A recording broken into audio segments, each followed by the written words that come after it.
Is your computer running out of space and moving slower than sloth on vacation? Well, SSD or solid state drive can solve the problem and make your computer run faster again. But with so many options out there, should you buy one pre-built, all shiny and ready to go, or should you build your own? Let's break down the pros and cons of each option today. For the pre-built ones, it's easy to use out of the box.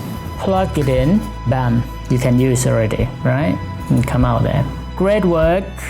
It's just smooth as it is. Plug in your computer and work fine if you're not serious with the speeds of the drive that's offered. And it's also warranty included if you buy like the brand name Samsung and Seagate, that the big brand, the beauty, etc. If you have any problem, that you have a sweet warranties back you up.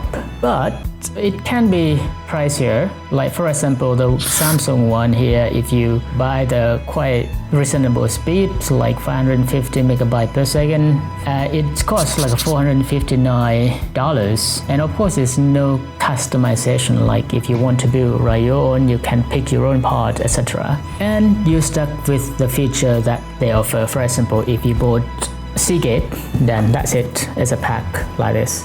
You can't change everything and upgrade it to higher grade, whatever. It's like you buy a phone. It's great, but no extra feature. Now we talk about the build your own SSD. I would say it saves money. For example, like my case, I bought this one. The enclosure is Origo. And I bought the SSD inside there as well. 2 terabyte, it costs $170. Plus, of course, you need to buy the enclosed one. For example, the enclosed, the one that I bought is here, this one, the 40 gigabyte per second one. Of course, you can choose variety of tons of them here. If lower speed, then the cost is lower. But the reason I choose this because I'm like this more speed, especially the read and write speed that I like, because I like to use it as when I edit my video, I can use as on the go. It's very useful. And the price, as you can see, that is around $89, it's $90, let's say, and plus with SSD one together is around $290. But if you bought like a solid one like this, pre-built one already, it costs $459. And the pro is pick your own part. You can pick any, like for example, I pick the enclosed one is Origo. Of course, they have other tons of brand out there, and you can choose which brand that you like based on your preference. And also I choose Samsung as a SSD that inside here that I will show you how to install. Okay. Briefly, first slide the bottom to the left and push the SSD straight out. Second, paste the silicone thermal pad and thermal fin to the SSD in turn. Third, insert the plastic plug into the hole on the end of the SSD. Fourth, insert the SSD into a slot at 30 degrees and push down the plug as directed. And fifth, rotate the plastic plug for fixation. Sixth, push the SSD straight back. And the last one, just waiting to be connected with the computer. Just bear in mind that when you first connect it to the computer, it might give notification and not recognize the new SSD, but just format it and rename it and it will be fine. Of course, you can upgrade later. For example, I bought the enclosure already, and next, if I would like to upgrade my SSD inside here that I bought like 2 terabyte, if I want to upgrade to bigger one, so I just buy the new one, the little SSD 4 terabyte or 8 terabyte, and I just swap like easy peasy, like you just swap like that. So there, right? In addition, its read and write speeds are often faster than pre-built option, which is especially useful for video editor on the go. For example, I did the speed test with the pre-built one. So the test one is, the write is around 33.1 megabyte per second, and the read one is 36.8 megabyte per second. So it's no surprise the write is lower than the read one. So let's test the disk that I built on my own. choose the one, choose the SSD 2TB, this one, the one that I built by Maron, and it's opened. Let's start. There we go, you can see already, right?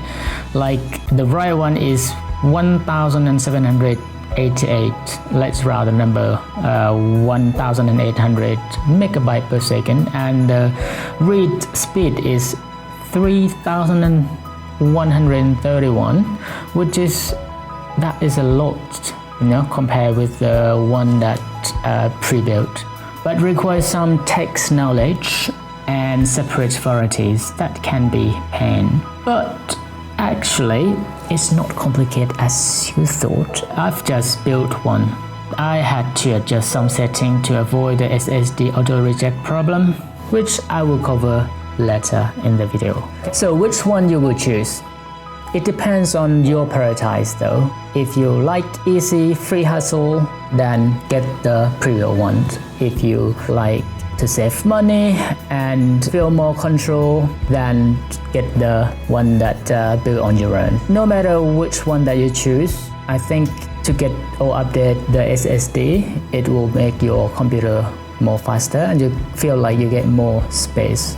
And hey, if you decided to build on your own, like my case, and using the Mac OS, you might encounter with the issue of the disk disconnect with the computer automatically. So here how I fix. So first of all, go check the setting by go to the symbol Apple here, go to system preferences, go to power. Myself, I go to battery and then power adapter here. Check this one to enable to prevent your Mac from automatically sleeping when the display is off, and then uncheck this one, put hard disk to sleep when possible, because this kind of saves the energy of the laptop or your MacBook, okay? And then you're done for this setting, and then go to another setting is go to your terminal, so type of terminal app here. So this is a little bit tricky, but it's not hard as you think though. I also will leave the command on my video description as well, so you just copy and paste, okay? I will check this value, so basically this sleep value, so we can check through terminal. Type sudo space pmset and then -g, enter. I will ask your password, yeah? Put your admin password here. It will come out here, so you can see the disk sleep here is 10. So just change this one. So how to change it? Type here again sudo space pmset -a this time, and then space, copy this one, this sleep, enter, put the number 141006548. I think just put the bigger number greater than the 10 as original one. Now just press enter. And now if you would like to check it whether it has already, you could check by the same. Use this command sudo pmset - and then /grep disksleep. So whether this is will answer only the sleep. So that is the new number that we got. See, you can see the disksleep 14, etc. So now all the setting is done. Just exit it. Just to bear in mind, we adjust some setting in there. Now your computer probably consume more power than from the factory default, because we just don't want our external hard disk that we will sleep automatically, because this type of disk was built meant to be inside the laptop or inside the PC or case. Okay, now they just put outside, like use the USB cable to connect it. Thank you for watching. Hope if something that helped you, then I'm glad that I can help. Okay, thank you so much. See you next time. Bye.